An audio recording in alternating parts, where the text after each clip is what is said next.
नमस्कार, स्वागत है आपका रिपोर्ट राजस्थान में। मैं हूं मुस्कान आपके साथ। तो शुरू करते हैं इस वक्त की मुख्य खबरों से।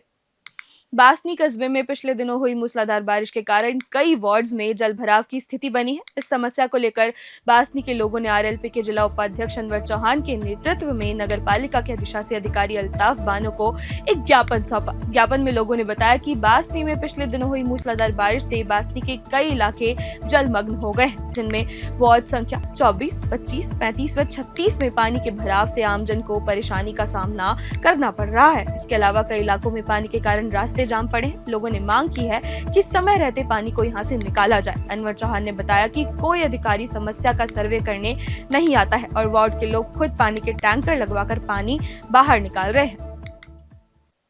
हिंडौन के जिला अस्पताल में गुरुवार को लोंगटीपुरा निवासी ललिता गुर्जर और उनके गर्भस्थ शिशु की प्रसव के दौरान मृत्यु हो गई, जिसके बाद परिजनों ने अस्पताल के चिकित्सक पर लापरवाही का आरोप लगाते हुए जमकर हंगामा किया। परिजनों के अनुसार ललिता को गुरुवार सुबह प्रसव पीड़ा शुरू होने पर जिला अस्पताल में भर्ती कराया गया था।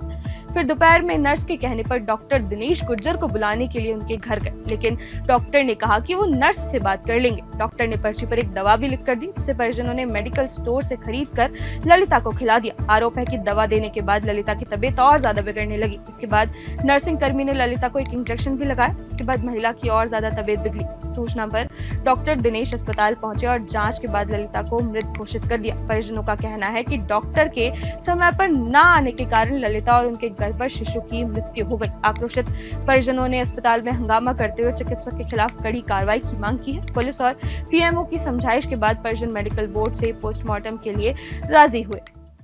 क्या नाम था डॉक्टर साहब? दिनेश गुर्जर गुर्जर। उन्होंने देख के भर्ती के लिए रवाना कर दिए। जी। अंदर जाके भर्ती पर्ची बनवाई हमने लगभग 8:45 के समथिंग।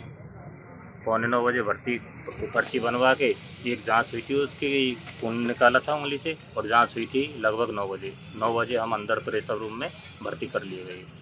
उसके बाद हम तो अंदर जाने नहीं दिए, लेडीज ही गई थी। खून आया ऐसा पता है क्या? कितना? नहीं, वो तो पता नहीं किसकी थी, कितना है? हमको वो जांच वगैरह नहीं पता ही बताई। नहीं। बिल्कुल, हम वहाँ से भेज दिए जी। खून निकाल के उंगली से और वहाँ से कि जाओ आप। जी। वहाँ जाने के बाद 2 बजे का उन्होंने टाइम दिया था। मैंने फिर 2 बजे मैडम से बात करी। मैडम 2 बज गए लेकिन बच्चा क्यों नहीं हुआ है? कि बच्चे में टाइम लगता है, ऐसा करो आप डॉक्टर के पास जाओ, या तो उनको बुला के लाओ या फिर हमारी बात करवाओ। मैं वहाँ गया था, मैंने बोला डॉक्टर साहब आपको वहाँ से बुला रहे हैं वो मैडम। उन्होंने बोला मेरी बात हो जाएंगी, मेरे पास नंबर है और उनके पास भी नंबर है। आप एक गोली लिख दी उन्होंने दर्द की, वो गोली मैं ले आया, बाहर से लेके आया था, अंदर से कुछ नहीं दिया उस टाइम। कितने बजे लगभग 3:30 बजे के समथिंग खत्म हुई थी।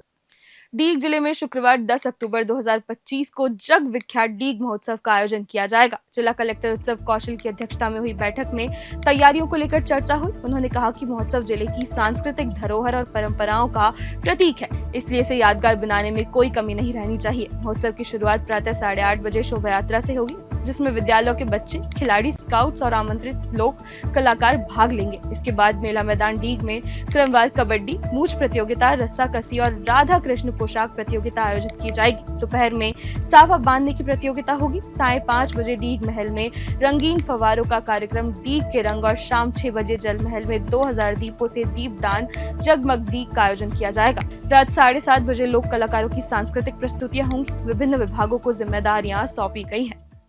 अलवर जिले के टहला थाने में 2 युवकों के साथ अश्लील हरकत का मामला सामने आया है। पीड़ित द्वारा दर्ज रिपोर्ट में बताया गया कि 26 अगस्त को वो और उसका साथी पांडुपोल मेले में गए थे। इसके बाद दोनों बड़ा हनुमान मंदिर पहुंचे, जहां उनकी मुलाकात एक बाबा और कुछ भक्तों से हुई। बाबा ने उन्हें चाय पानी और भोजन कराया और सेवा के बहाने वहीं रोक लिया। रात में बाबा उन्हें अपने साथ बलदेवगढ़ आश्रम ले गए। आश्रम में मौजूद लोगों को बाहर भेजकर बाबा ने दोनों से मालिश करवाई और जबरन अश्लील हरकतें शुरू कर दी। पीड़ित के मुताबिक विरोध करने पर बाबा नहीं माना और उनका मोबाइल अपने पास रख लिया। अगली सुबह जब दोनों वहां से निकले तो बाबा ने उनका पीछा करने के लिए एक व्यक्ति को भी भेजा। किसी तरह दोनों जंगल के रास्तों से भागकर रिश्तेदारों के घर पहुंचे और अपनी जान बचाई। इस पूरे मामले में पुलिस ने एफआईआर दर्ज कर जांच शुरू कर दी है और जिम्मेदारी राजगढ़ डीएसपी मनीषा मीणा को दी गई है।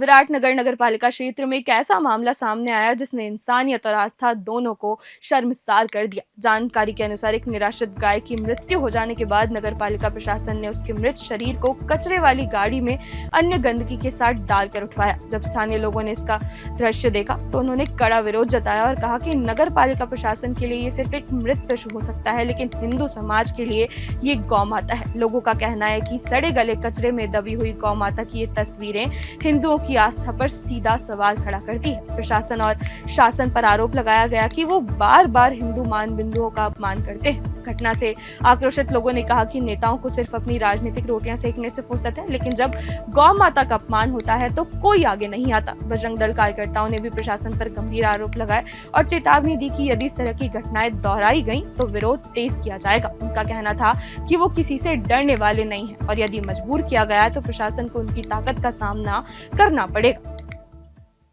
फिलहाल के लिए इतना ही। ऐसी ही तमाम खबरों के लिए बने रहिए और देखते रहिए रिपोर्ट राजस्थान।